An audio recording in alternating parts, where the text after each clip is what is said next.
Bienvenidos a 360 grados, una visión global de la noticia, un espacio para debatir sobre todo lo que sucede en Colombia y en el mundo.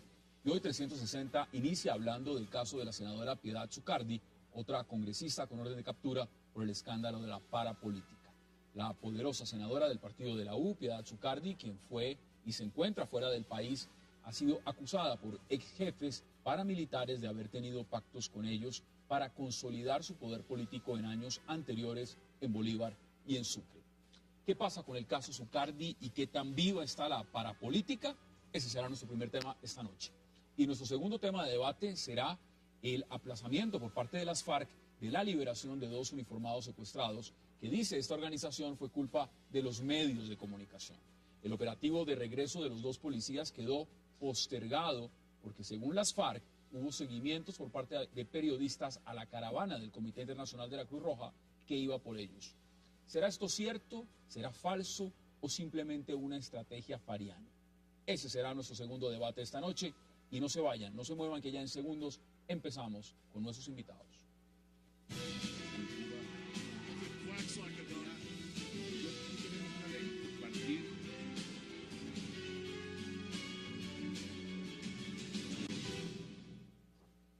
Y le doy la bienvenida de inmediato a 360 grados a Alejandra Barrios, a Guillermo Rodríguez, al senador John Sudarsky y a Rafael Guarín. Bienvenidos y gracias por aceptar esta invitación. Gracias, Gracias. Alejandra, empiezo con usted. El caso de la senadora Piedad Zucardi no es algo nuevo en Colombia, mucho menos el tema de la parapolítica. Pero realmente, ¿qué nos está dejando de moraleja esto que está pasando con Piedad Zucardi? Pues creo que de un lado hay un tema satisfactorio de la justicia, es decir, la justicia en Colombia sigue funcionando en el tema de investigación de relación entre ilegalidad y política. Y eso es muy bueno para la institucionalidad colombiana. En términos del Congreso de la República, el mensaje para los ciudadanos es muy claro, tenemos que conocer por quién votamos. Estamos hablando sencillamente de los que elegimos en el 2010 a hoy. Llevamos 22 congresistas que hoy no están ocupando la curul. De estos 22 congresistas, 5 están entre silla congelada y silla vacía, es decir, solamente uno del ex senador Cáceres con silla vacía, los otros 4 senadores con silla congelada y lamentablemente de los 5 tenemos 2 mujeres que están pues en procesos, que están en el tema de silla congelada, silla... Y del partido de la U.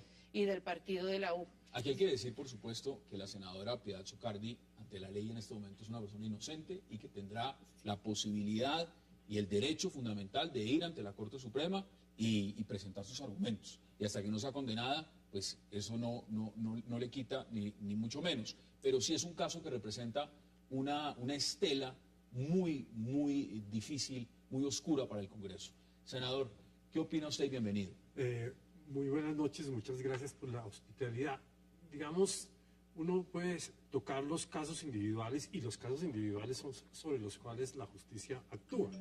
Pero lo que hay que decir es que Salvador Mancuso dijo que él tenía control, que la parapolítica tenía control sobre el 30% del Congreso. Entonces, digamos, esa es una afirmación por parte del jefe paramilitar más importante.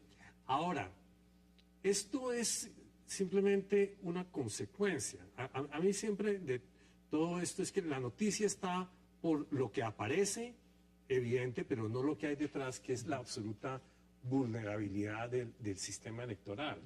Es decir, en Colombia la gente no sabe por quién vota, porque el tarjetón, digamos, para el Senado, había 100 candidatos de la U, 100 del Partido Verde, 100 de todos los demás, y la gente al final no sabía finalmente quién había votado. Ni quién lo representa. Ni quién lo representa. Esa es la base de lo que permite que simple y llanamente haya una inmensa impunidad y una pésima relación entre la sociedad y la política. Simplemente la gente vota, o le compran el voto, o se lo entrega a un capitán que le da todo el tema clientelista, y al final no saben a quién llamar a cuentas, no saben si esa persona está actuando bien, no saben a quién hacerle seguimiento.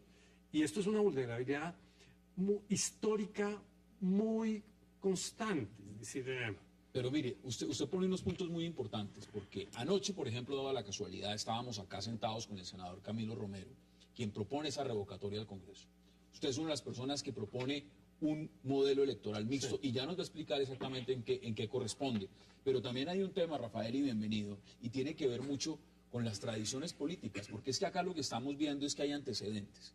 El señor esposo de Piedad Zucardi, el excongresista Juan José García Romero, condenado por manejo irregular de auxilios parlamentarios. Si uno mira hacia atrás a su cuñado, y esto es tema histórico, 40 años de condena por paramilitarismo, y estamos hablando del excongresista Álvaro El Gordo García Romero, cuñado de Piedad Zucardi. Si lo miramos en perspectiva, los hijos no tienen absolutamente nada que ver. Su hijo Juan José García Zucardi aspirará de pronto el día de mañana al Senado. Es un hombre limpio, no tiene ninguna tacha, pero está casado con María Alexandra Abello Vives, hija de uno de los narcotraficantes, el Mono Abello. Entonces, si uno empieza a mirar una trayectoria política, uno se pregunta si esto de Piedad Zucardi no es algo realmente, ¿cómo llegan al Congreso? Es lo primero que uno se pregunta, Rafael. El tema es bastante complejo, bastante difícil de abordar. Yo creo que en los últimos años se ha hecho un gran esfuerzo, principalmente impulsado por los medios de comunicación y la sociedad civil, entre otras cosas con liderazgo de organizaciones como la MOE, para ver cómo resolvemos el problema de lo que es el vínculo entre delincuencia organizada y política. Creo que se ha avanzado muchísimo. Sin embargo, el problema sigue latente, el problema sigue estando ahí. En el año 2002, ya hace más de una década, el Banco Mundial hizo una primera evaluación y una encuesta sobre los problemas de corrupción en Colombia. Y encontraron que la principal modalidad de corrupción era la captura del Estado. Y la captura del Estado tiene que ver precisamente con la utilización de las elecciones, de la participación democrática como un mecanismo para capturar instituciones del Estado para intereses propios. Esas alianzas, y lo digo también con mi experiencia en el Ministerio de Defensa, que este fue uno de los temas que trabajamos, esa alianza es una alianza de mutuo beneficio entre las organizaciones criminales y los políticos. Los políticos porque mantienen una influencia y logran capturar unas rentas del Estado y reproducirse electoralmente, y las organizaciones criminales porque a pesar que su objetivo no es de carácter político, sino absolutamente criminal, necesitan cubrir algunas instancias para garantizar condiciones de seguridad para sus negocios, especialmente el tema del narcotráfico. El caso que usted menciona además tiene que ver con la tradición de la política en Colombia. Colombia durante décadas generó cacicazgos. En Colombia recuerden ustedes que hacia los años 40 y 50, senador, se hablaba de las jefaturas naturales de los partidos políticos. Y esas jefaturas naturales fueron superadas de algún modo, pero quedaron las jefaturas regionales. Entonces usted ve a los Iragorri de 40 años en el Congreso, en el Cauca, los Mosquera Chavos en el Cauca también, la gente, los López y Juancho y Juan Manuel López en Sucre, la gente de La Guajira, es decir, ese es un mapa regional de la política. Los Cristos Norte de Santander. Los Cristos Norte de Santander. Y en el caso de la costa, para hablar de la familia García, evidentemente es una familia que ha tenido una influencia muy grande en Sucre, pero también en Bolívar. En Bolívar y en Sucre, pues ha estallado el escándalo de la parapolítica, también lo hay en distintas zonas del país, pero es que particularmente en la costa la política se hace con la famosa tula. Y para los televidentes la tula es ¿qué nos dice eso cientos millones de pesos para la compra de las elecciones, lo cual hace que la política y su ejercicio dependa aún más de las organizaciones criminales. Mire, veamos aparte del comunicado, por supuesto, de la senadora Piedad Zucardi y volvemos a la mesa de debate. Con la tranquilidad que brinda la certeza de no haber cometido delito alguno y con la convicción de que la Corte Suprema de Justicia declarará que no tuve ningún vínculo con grupos ilegales, manifiesto a la opinión pública que próximamente, unos escasos días, regresaré al país para acudir al llamado de la Corte y atender los requerimientos de la justicia colombiana. Guillermo, ¿cuál es su análisis? Y volvemos y repetimos, la senadora en este momento es una mujer inocente, tendrá que ir ante la Corte Suprema y ya que la condena es otra cosa, pero en este momento es una mujer que va ante la justicia. Así es, Hassan. Pues como lo manifestaba el senador y como lo manifiesta aquí también Rafael, Colombia se ha visto perjudicada por ese mapa regional de la política, donde está ese cacicazgo. Lamentablemente, pues en estas regiones donde ha tenido una gran atmósfera del paramilitarismo, pero llama más la atención de que no se habla donde ha tenido influencia las FARC, donde ha tenido influencia el ELN, donde ha tenido influencia las BACRIN, o donde ha tenido influencia lo que era el ERPAC, o lo que ha tenido, etcétera, de grupos al margen de la ley. Yo pienso que esto es un tema político. ¿Hay doble rasero en ese sentido, claro, en su opinión? Claro, esto tiene un tema político. Primero, la investigación es política porque nació de un tema político. Y Zucardi está en su actividad política. ¿Qué dicen ustedes? Permítame un segundo. no solo esto, sino la actividad de la Corte Suprema de Justicia también es política.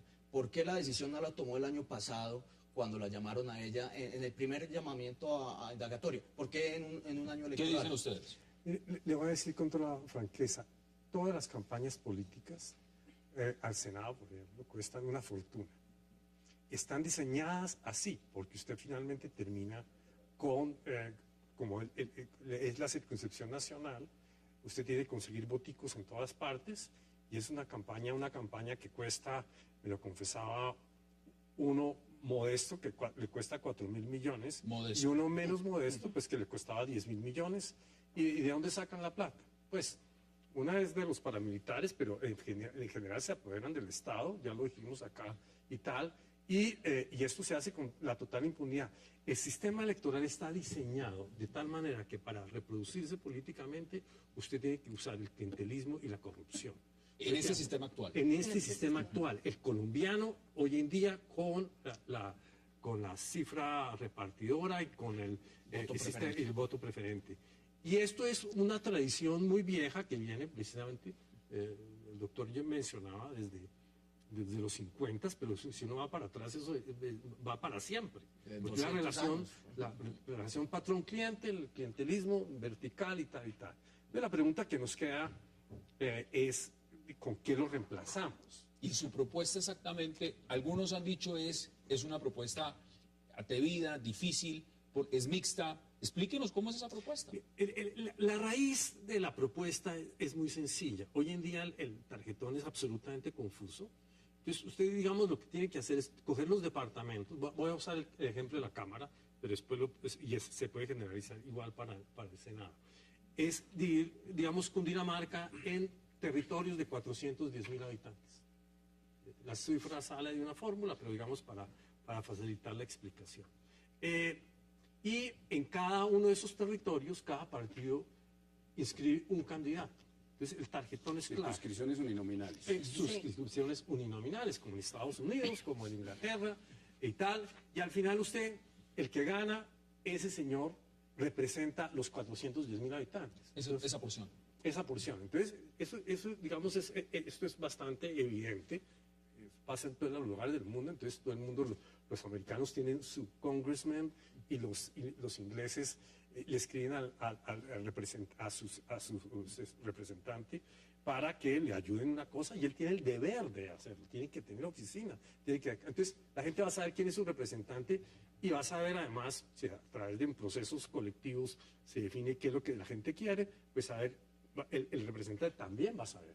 ¿A quién está representando? Ahora, yo pregunto, Alejandra, ese modelo, y rápidamente antes digamos la pausa porque vamos a seguir hablando del tema, ese modelo usted lo ve que puede cambiar de alguna forma el sistema político en Colombia, romper esa maquinaria engrasada que está tan bien trabajando y solidificando en diferentes regiones del país.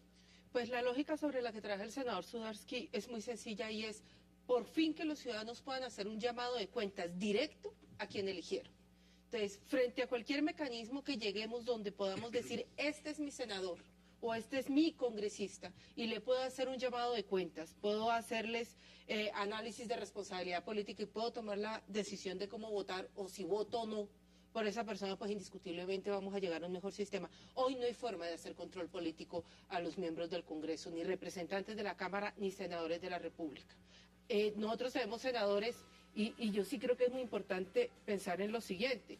La senadora Zucardi salió elegida con 74.000 votos.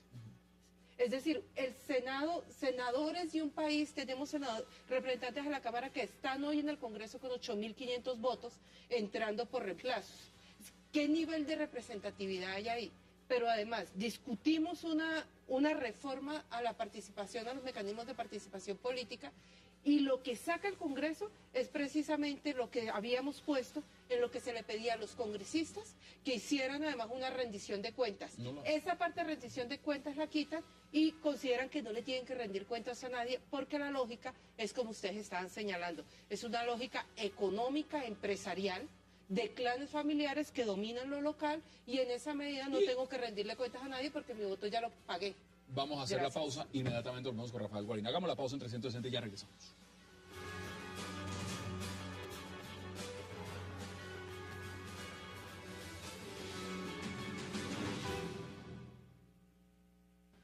yo recibí el día de ayer una llamada de ella,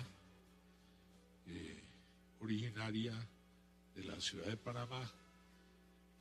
Ella venía de una reunión exactamente en Costa Rica. El partido cumplirá a cabalidad todo, absolutamente todo, lo que la norma indica.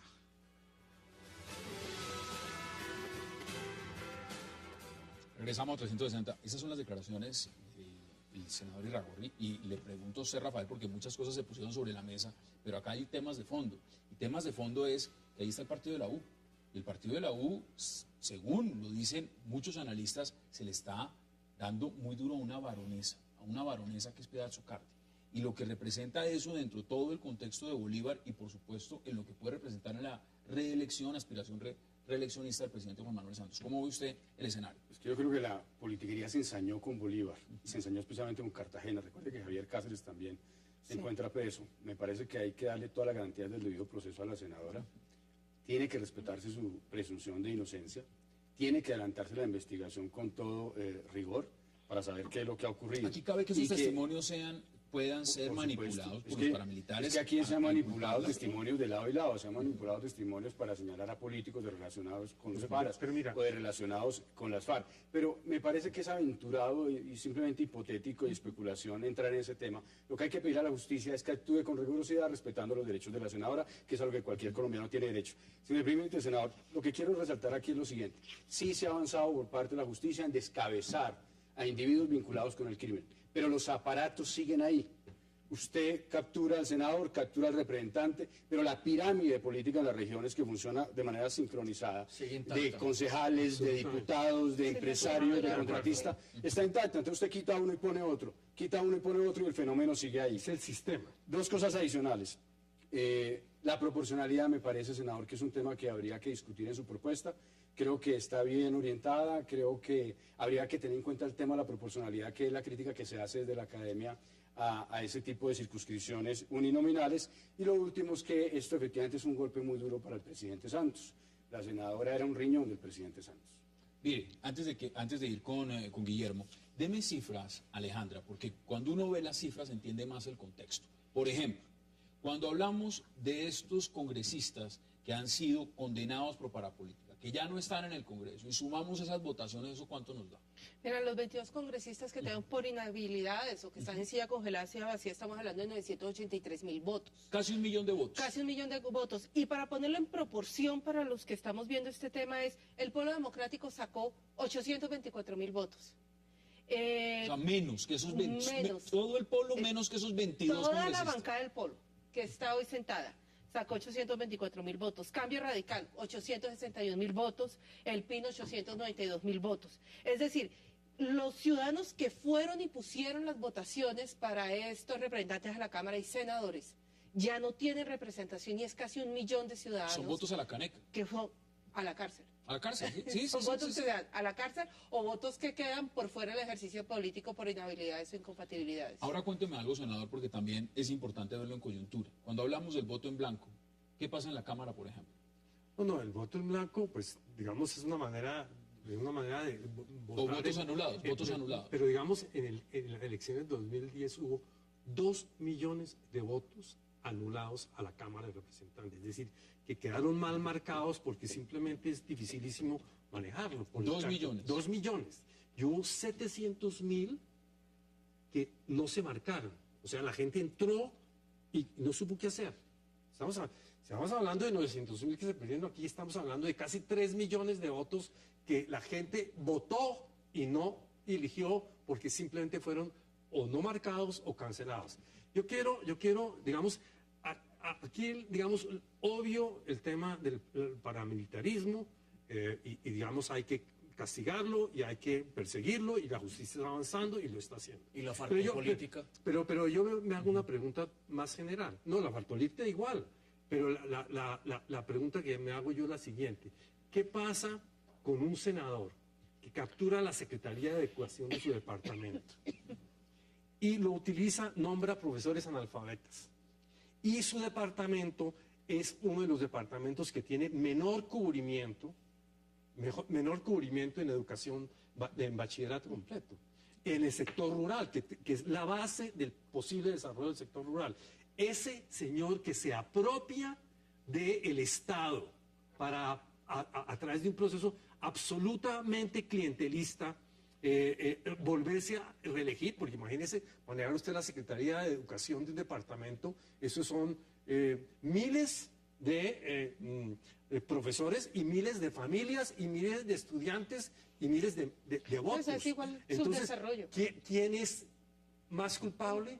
Yo creo que ambos son culpables, pero el problema no es quién es culpable o no es culpable. El problema es un sistema que estimula y permite eso, que es lo que está diseñado en el sistema actual. Guillermo, le voy a agregar más elementos al debate y, por ejemplo, todos sabemos la crisis en Cartagena con el tema de su alcalde, y cuando hablamos de alcalde hablamos de Campo Elías Terán, el tema de su inhabilidad, todo lo demás, su salud, pues el gobierno tuvo que nombrar a Carlos Otero Hertz como alcalde encargado. Que tiene una inhabilidad incluso. Bueno, y lo que estamos mirando es que desde que llegó Carlos Otero Hertz al cargo, habría reemplazado a por lo menos 13 funcionarios de las personas que estarían cercanas al clan García Romero, es decir, al esposo de Piedad Zucardi.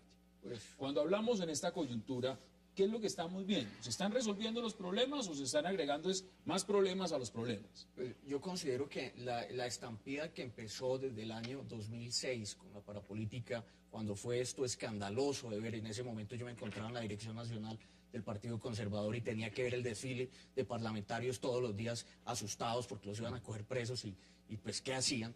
Pues yo considero que la opinión pública planteó y recibió eso, como que las instituciones por primera vez funcionaban, pero también muchos inocentes se fueron ahí. No eran todos los que estaban, ni son todos los que están, ¿sí? Hace falta mucho más gente que realmente está vinculada, no solamente con el paramilitarismo, sino con otras. Dos veces en esta mesa el tema de la farpolítica. ¿Usted cree que sobre la farpolítica no pasó nunca nada? O sea, no ha pasado nada. Todo se ha dedicado al tema de farpolítica. Exactamente, y con formalismos en la Corte Suprema de Justicia, con formalismos se cayeron pruebas muy graves contra excongresistas y actuales congresistas que tenían vínculos con los FARC. Ese tema que menciona Guillermo es un tema muy importante, porque aquí hay doble rasero para todo. Cuando son paramilitares, 8 años de pena, entonces es impunidad. Cuando son las FARC, entonces minimalismo punitivo. No se les ocurra ni un solo día a la cárcel porque no hay paz. En el tema de la infiltración de la delincuencia en la política, así como hay parapolíticos, hay FARC políticos. Mire, los computadores de Raúl Reyes, Información Pública, el libro del Instituto de Estudios Estratégicos de Londres, lo pueden comprar, tiene un CD, no estoy haciendo toda propaganda. la información Si tan usted valiosa. mete, si el ciudadano coge el CD, lo mete en su computador y coloca un nombre de un tal Carlos Lozano, no sé quién será, un tal Carlos Lozano, Pone ahí. ahí aparece. Y aparece todo tipo de correos electrónicos que muestran que ese tal Carlos Lozano era parte de la organización de FARC. Pero llega a la Corte Suprema de Justicia y en una decisión que desmoraliza la fuerza pública, con un mero formalismo jurídico, entonces termina invalidándose ese elemento como prueba, y entonces Teodora Bolívar, que el país sabe muy bien quién es, y que según ese libro, repito, según ese libro, el Instituto de Estudios Estratégicos es la señora Piedad Córdoba, termina en absoluta impunidad. Es decir, aquí lo que nosotros hay casi necesitamos es 7, 8 una reacción del Estado igual de dura que con los paras, con las FARC. Aquí siempre hacemos ese. Yo tengo un amigo mío que cuando le habla de la corrupción de los departamentos, él dice, ay, la corrupción en la nación. Aquí, digamos, ese es nosotros comenzamos a hacer una polaridad donde de alguna manera el que le hagan a uno excusa que el otro también haga lo mismo. Ninguno de los dos. Señor, ninguno. No estoy diciendo que ninguno de los dos. No hay justificación para la alianza de los políticos con el crimen. Llámese como se llame. Llámese paras o FARC. ¿Cómo? Llámese cualquiera, llámese como se llame, llámese como se llame. Inclusive ni siquiera paras o FARC. crimen. Un corrupto que se roba el Estado. Cartel de la contratación en Bogotá. La contratación en Los números en Bogotá. en todas partes. Digamos, es que hay que entender una cosa. el sistema está diseñado para alimentarse el clientelismo y la corrupción. Y un senador que se ha reproducido a lo largo de varias veces es que ha incurrido en clientelismo y corrupción. Senador, claro, van a salir personas que dicen que siempre hay, senador, voy a decirlo, hay excepciones y tal. Senador, el gobierno Santos planteó que iba a acabar las CAR. ¿Qué pasó con eso? Las CAR son un foco de corrupción y todo el país lo sabe. Claro, no lo pudo acabar porque precisamente los políticos corruptos no se lo dejaron hacer. Ahora, ¿Ok? yo le pregunto algo interesante, Alejandra, porque aquí están las propuestas. Es un senador que tiene un gran reconocimiento. El Partido Verde igual. Lo que significa dentro de las medidas. Ahora, la gran coyuntura es, y vuelvo a la pregunta, porque la pregunta es esa. ¿Se puede realmente hacer este cambio institucional? Eso necesita varios debates en el Senado, 8 debates en esta legislatura, llevar el proyecto adelante y por supuesto que los partidos políticos, aquí no hemos hablado de la responsabilidad de los partidos políticos, porque los partidos políticos son los que ellos mismos se han encargado de poner estos candidatos. Estamos en Pues elecciones. mira, ahora que si entramos al tema de responsabilidad de los partidos políticos, nosotros fuimos a una reforma en el 2009, una reforma política. La reforma 2003, desde el 2003. Bueno, pero la de responsabilidades políticas del 2009 que nos dice... Denme usted sus conclusiones, nos queda un minuto y tenemos que ir al otro tema. Es muy sencillo, por delitos de lesa humanidad, por relaciones con grupos al margen de la ley o por narcotráfico, las mismas organizaciones políticas tienen que ser sancionadas con pérdida de la financiación o hasta pérdida de la personería jurídica. Ya tenemos uno en el caso de Cáceres, hay que esperar los otros 4 casos. Estamos esperando que el Consejo Nacional Electoral empiece a señalar cuáles son las sanciones para los partidos políticos cuando están en temas de silla vacía. Y senador, antes de que nos vayamos a la pausa, ¿cómo hace uno para conocer su iniciativa? La página Sistema Electoral Mixto, ahí está, y ahí están los documentos, están los mapas, porque hemos hecho una simulación de cómo saldría eso, y eso además permitiría a los ciudadanos ahí saber quién los debería representar, así no lo hagan. Y hay todo un debate, mañana comenzamos una serie de talleres a nivel nacional que vamos a estar discutiendo el tema de proporcionalidad. Esa es la parte mixta del mixto para que los votos del segundo y tercero y cuarto no se pierdan, sino se sumen para a nivel regional en la Cámara elegir el otro 40% de la Cámara. Es una propuesta muy valiosa. Vale la pena mirarla en coyuntura. Lo importante, yo quiero concluir con esto, hay que renovar el Congreso. Totalmente Hay que de renovar el acuerdo con Congreso. Rafael. Hay que darle un golpe ciudadano en el marco de la Constitución, con el sufragio, con el voto popular el próximo año para revocar el Congreso. Necesitamos un nuevo Congreso. Le agrego que nos escriben de prensa de la senadora Piedad Zucardi, dice que ella se presentará a dar la cara frente a las autoridades, como ya lo hemos visto en varios medios de comunicación. 10 segundos, porque ya tenemos que Me parece muy gallarda la posición de la senadora, de que va a venir a responderle a la justicia. Creo que es una mujer transparente, creo que hay que creerle a ella. Y pues esperemos que la justicia haga lo propio. Bueno, eso vamos a verlo. Hagamos la pausa porque al regreso entraremos a hablar de unas liberaciones que al final no fueron liberaciones. Una parte de FARC, por supuesto, no cumplió uno de los dos en el acuerdo. Ya volvemos.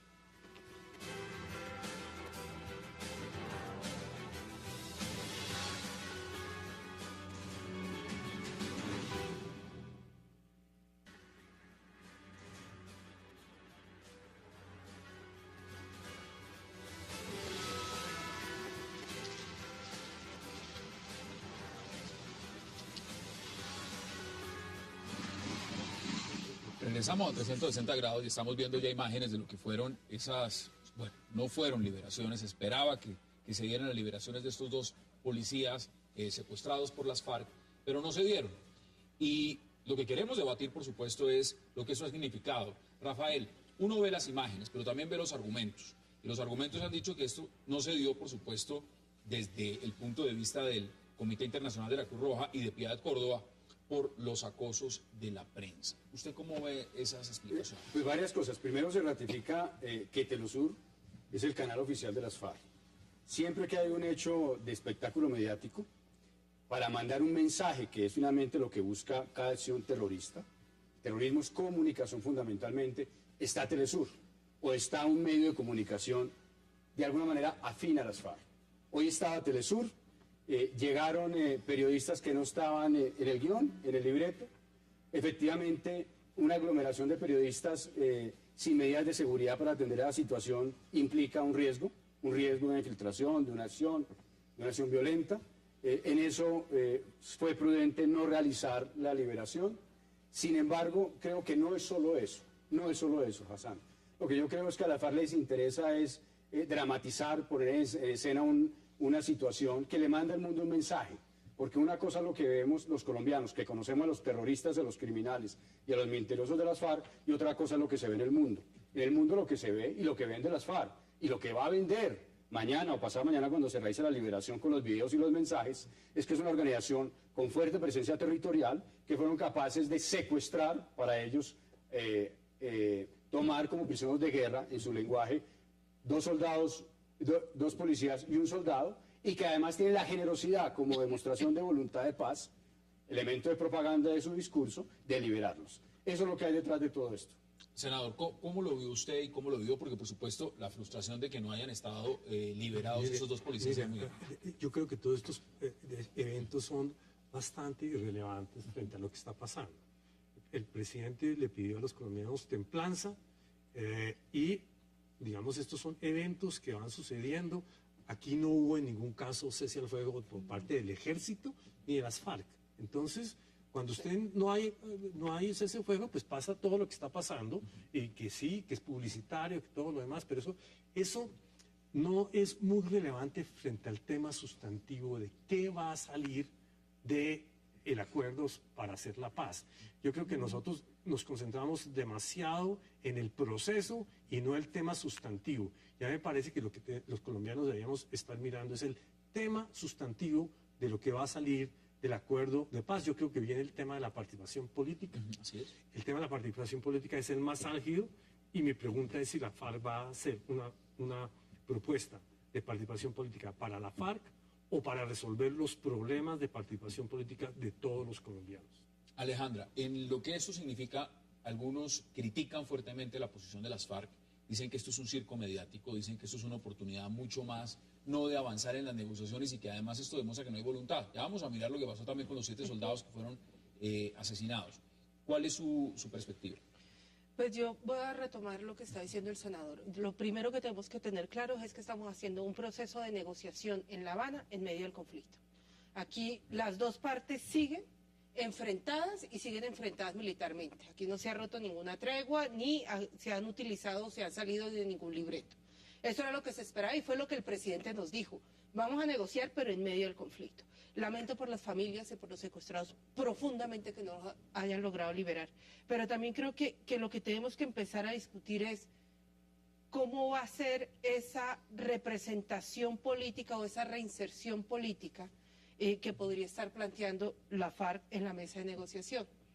Y ahí sí creo, con todo respeto de pronto, que difiero de pronto del senador, señalando que yo creo que en la mesa de La Habana no tienen por qué negociarse las reglas de juego de la democracia en este país. Aquí hay gente que no la hemos jugado en la paz, no la hemos jugado en el debate político desde la democracia, dando esas peleas por modificar y mejorar nuestros escenarios políticos y nuestras reglas de cómo le apostamos a la democracia. Lo que tenemos que definir muy claramente es hasta dónde llegamos para esa reinserción o representación política de las FARC, pero con unas reglas de juego constitucionales y unas reglas de juego que hemos acordado y que hay que acordar en democracia. Mire, vamos a ver declaraciones de lo que dijo justamente la vocera del Comité Internacional de la Cruz Roja y volvemos a la mesa de debate.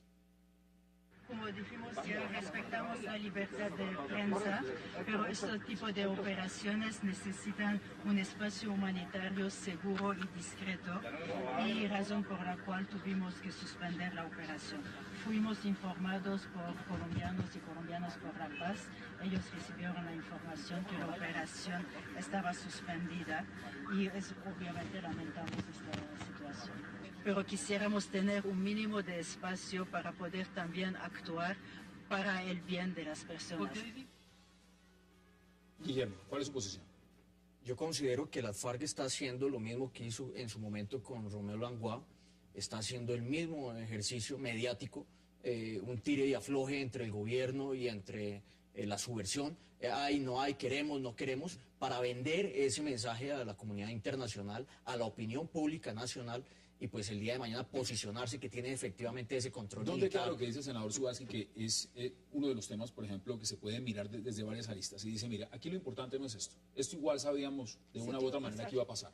Lo importante es lo que pase al final del resultado en La Habana. ¿Cómo ves esa posición? El establecimiento se dio a una política que venía hace 8 años de las reglas, la paz se hacía con las reglas de sometimiento de los ilegales al Estado de Derecho. Pasó a que se sometiera un proceso de paz para que los ilegales entren a la democracia y a un minimalismo punitivo. ¿A costa de qué? Los colombianos estamos cansados y agobiados de tanto terror. Soldados rociados con gasolina, con tiros de gracia.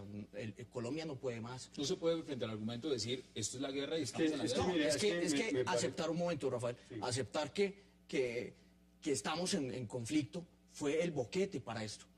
Recuerde usted, Hassan, que cuando empezó a hablarse de que estábamos, ¿por qué no hablar de conflicto interno? Fue cuando empezaron a hablar de que estábamos en un conflicto y se vino esta manifestación de reformas constitucionales, el marco jurídico para la paz y demás, que pues mandan un mensaje muy nefasto. Recuerde usted también, Hassan, el día que se pasó el marco jurídico para la paz, que con 3, 4, 5 ministros en el recinto del Senado y de la Cámara, llamando a todos a votar, ese día se estaba atentando contra la democracia, ese mismo día se estaba atentando contra el exministro Londoño. Me parece lo siguiente, senador, yo creo que es un tema muy sustancial, la vida y la libertad de soldados, policías y ciudadanos.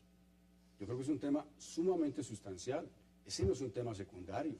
Nos mataron 7 soldados, y le doy este dato, creo que no salió en los medios de comunicación. De los 5 heridos, Hassan, ya murieron 2. O sea, hoy son 9. Ese es un tema sustancial, senador, se lo repito, se lo subrayo. Ese no es un tema secundario. En nombre de la paz no se puede legitimar crímenes atroces como el asesinato de 2 policías en Maicao, 3 policías en Maicao. Sí, Rafael, pero en nombre del proceso de paz no se puede legitimar el secuestro de 2 policías y un soldado y el asesinato de 4 soldados en Policarpa. Es que ese es el tema, senador, porque aquí nos han querido vender la idea de que en nombre de la paz se tienen que aceptar, porque se pactaron, dijo el presidente Santos, se pactó como regla de juego del proceso de paz el asesinato y el crimen. Me da pena, pero la dignidad de los colombianos, la conciencia de humanidad de los colombianos no puede aceptar eso. Mire, yo creo que estamos en un momento histórico excepcional en Colombia. Yo creo que hacía muchos años, décadas, que no estábamos ante una coyuntura histórica fundamental que pueda cortar y romper la inercia institucional de Colombia. Yo creo que la parte más grave de la inercia institucional de Colombia es precisamente la estructura electoral y el clientelista y la corrupción de la política, que hoy en día y hacia el futuro de Colombia es un obstáculo para poder continuar desarrollándonos. Es decir, esto es un esquema absolutamente desueto. En este libro que se acaba de publicar de que por qué los países fracasan, hablan de eso exactamente.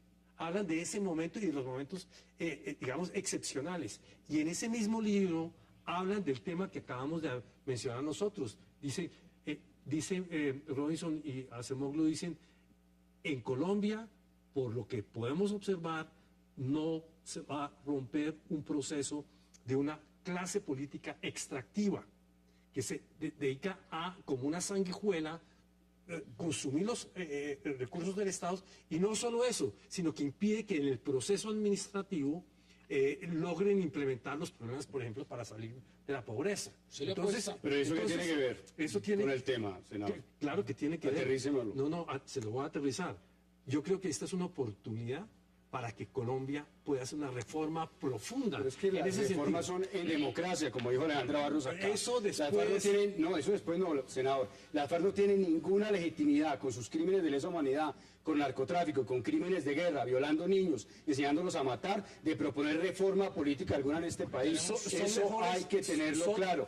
Esa discusión que usted plantea es válida. Pero acá en democracia, los crímenes de los paramilitares son igualmente por supuesto, horrendos. Senador. Entonces, ¿por qué usted le concede vocería política, legitimidad a la FARC para hacer reformas de democracia y se la niega a los paras? Si son criminales ambos, ninguno tiene legitimidad. No me polarice ni me coloque en Usted una es el posición. que lo está diciendo, son sus palabras, senador. Tenemos Usted que no puede andar hay un proceso legitimando de paz. a los violentos para que reforme la Yo democracia no colombiana. estoy legitimando a nadie. Usted dijo que la FARC iba a hacer una Señores, reforma tenemos que para ir el a la pausa. país. Tenemos que ir a la pausa, Rafael. No, Inadmisible. no, yo no dije eso. Inadmisible. Yo no senador. dije eso.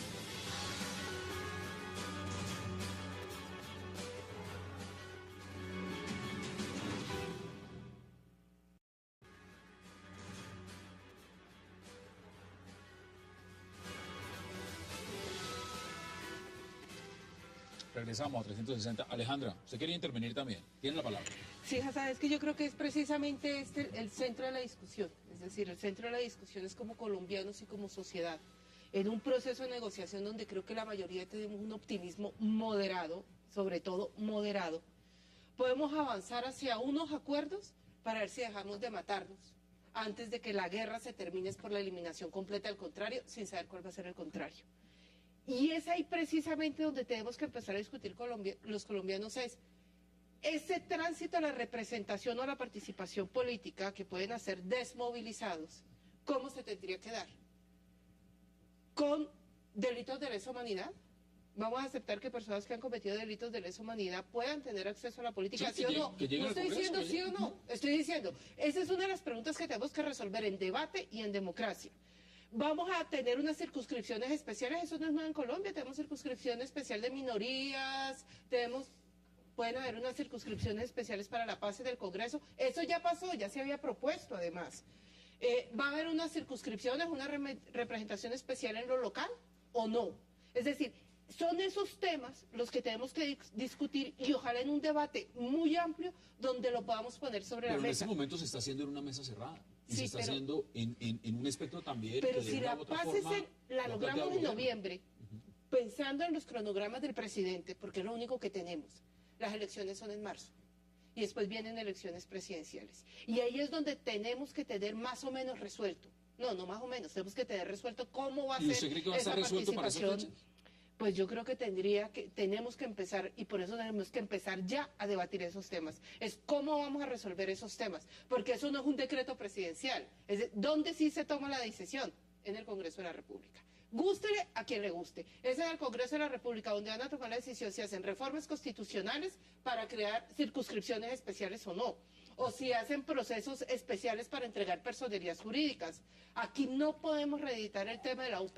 Entonces también tenemos que crear condiciones de seguridad para todos los candidatos en todo Yo el creo, país. Hassan, que ningún colombiano con dos dedos de frente quiere repetir que bandidos se tomen el Estado, que los paramilitares o la guerrilla capture el Estado, que colombianos sigan muriendo en medio de la guerra. Ningún colombiano del promedio quiere eso.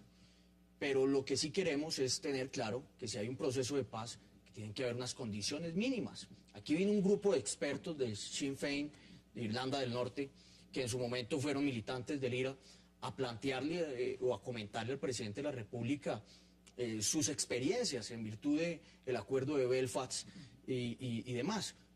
Y parecía como que querían institucionalizarlo aquí cuando dijeron que vamos a hacer un referendo para el proceso de paz y demás, pero no plantearon que había que hacer un cese al fuego. En Irlanda del Norte lo hubo un cese al fuego. Aquí el gobierno ha dicho Y que aquí no. tiene que haberlo. No por parte del gobierno, no por parte del Estado, por parte de los violentos.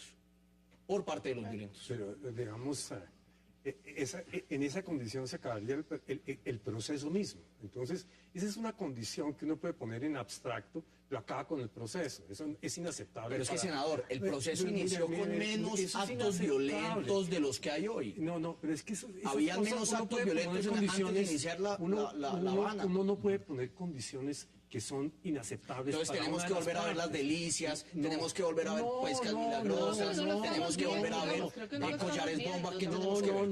No tenemos que ver nada. Ojalá no viéramos nada de eso. Ojalá llegáramos a la paz y lo dejáramos de ver. Pero el gobierno, a mí me parece una área muy acertada, porque ya nos pasó lo del Caguán, decidió, aquí no hay cese al fuego. Entonces no le puedo decir, yo no hago el cese al fuego y usted sí, ¿no? Pero ¿por qué no, senador? Porque- ¿Sabe cuál porque es es el problema? inaceptable para la No, FARC. ¿por qué inaceptable? Mire, Porque senador, queda- el problema queda es que situación- usted parte de la base de poner en un plano de igualdad a los criminales de las FARC con el Estado. Y me da mucha pena, pero el ejercicio legítimo de la fuerza, legítimo, está en cabeza del Estado. Lo que los otros señores realizan es crímenes, violan la ley. Quien está llamado a proteger los derechos de los ciudadanos y a defender la Constitución es la fuerza pública. De ningún modo debe haberse iniciado un proceso de paz avalando los crímenes atroces Senador, como regla de juego del proceso de Se nos paz. está acabando el tiempo. Mire, digamos, legitimidad y legitimidad hay de parte y parte. No, el Estado No, colombiano me es legítimo, perdonas los falsos senador. positivos. No. Por poner un ejemplo. No está actuando la justicia, senador. perdón. La parapolítica es otro Otra ejemplo. vez. No está actuando la justicia. Lo que tenemos en No, Colombia hay un Estado de Derecho. son actores con legitimidades parciales. No. Son legitimidades No, parciales. esa es la gran diferencia. Yo no creo que haya ningún tipo de legitimidad en las FARC, y menos para asesinar, senador. Se lo repito, menos para Deme asesinar. sus conclusiones en 20 segundos, Alejandro. Que tenemos que empezar en democracia a pensar realmente cómo es esa participación política que vamos a construir desde la paz, cómo es una participación política que no nos vuelve a llevar a la guerra, que no nos vuelve a llevar al exterminio, que no termina ahogando opciones de oposición, porque por ejemplo una de las opciones aquí es que el Polo Democrático, Partido Verde, por ejemplo, puedan desaparecer en el próximo proceso electoral. Entonces, si eso pasa, ¿cómo explicas que puede haber otra oposición no cuando solo se Mira, fortalecen el Polo es unos más oposición. grandes? Entonces, hay que dar aquí discusiones de cómo hacer el escenario Esa sería político. una. Senador, deme rápidamente sus conclusiones en 15 segundos. Mire, yo creo que la propuesta de la doctora Alejandra es, digamos, equivocada en este sentido. Nosotros, ¿cómo se hacen en Colombia las amnistías? Es que se les dan unas curules, se meten al proceso y al cabo de 4 años desaparecen. de 10 años terminan o metidos en la corrupción o metidos en el clientelismo. Es el caso del Polo, y todo lo demás, en fin, porque es el sistema. Entonces usted lo que está diciendo es usted que lo voy ha a dicho. meter un... Hay que cambiarlo. Ese es el que hay que cambiar. Y si ese no se cambia, Quedan vamos 10 segundos, Rafael. Mire, los asesinatos, las masacres, las torturas, las miras antipersonales no son tema insustancial. Es el tema central de la vida de los colombianos. No se puede excusar los crímenes ni tener una actitud de debilidad frente a los criminales en aras de la paz. Guillermo, 10 segundos. El sistema político hay que cambiarlo. Desde luego que hay que acabar esa captura del Estado por parte de los ilegales, de los corruptos, de todos esos fenómenos que han dañado la política. Y para eso vamos a tener unas elecciones en el 2014 a Congreso, donde los colombianos Ahí podrán se mira. hacerlo. Y ahí se mire. Quiero agradecerles a todos por haber aceptado la invitación y a ustedes también por acompañarnos. Nos vemos mañana a la misma hora, a las 8 p.m. para seguir debatiendo la agenda política de Colombia y del mundo. Hasta una próxima oportunidad.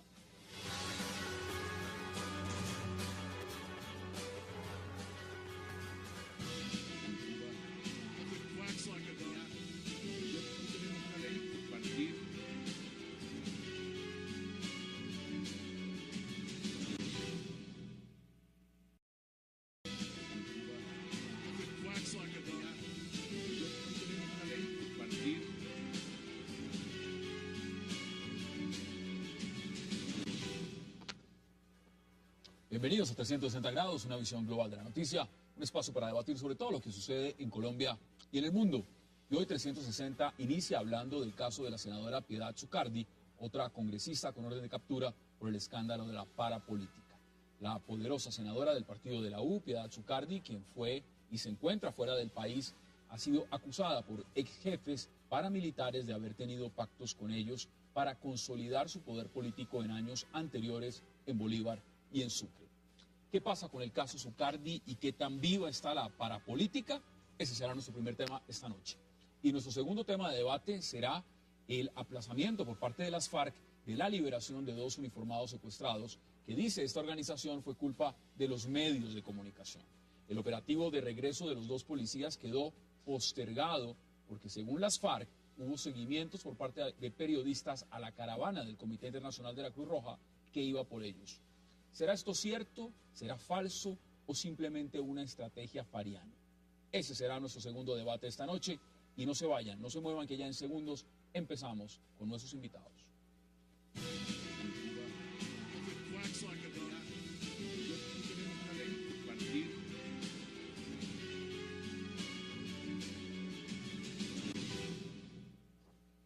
Y le doy la bienvenida de inmediato a 360 grados a Alejandra Barrios, a Guillermo Rodríguez, al senador John Sudarsky y a Rafael Guarín. bienvenidos y gracias por aceptar Muchas esta gracias. invitación. Gracias, Hassan. Muy amable. Muchas gracias.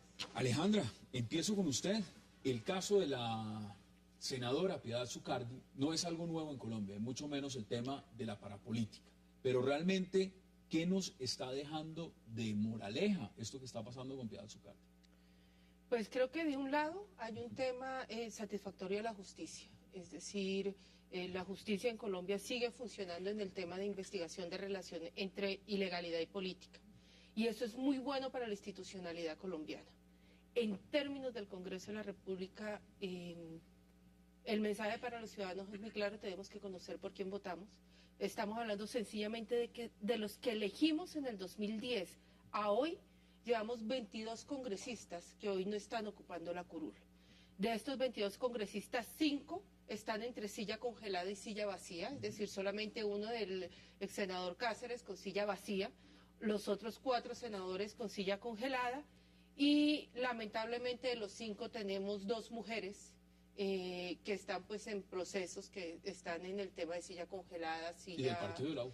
y del partido de la U. Aquí hay que decir, por supuesto, que la senadora Piedad Zucardi, ante la ley en este momento, es una persona inocente y que tendrá la posibilidad y el derecho fundamental de ir ante la Corte Suprema y presentar sus argumentos. Y hasta que no sea condenada, pues eso no le quita ni mucho menos. Pero sí es un caso que representa una estela muy difícil, muy oscura para el Congreso.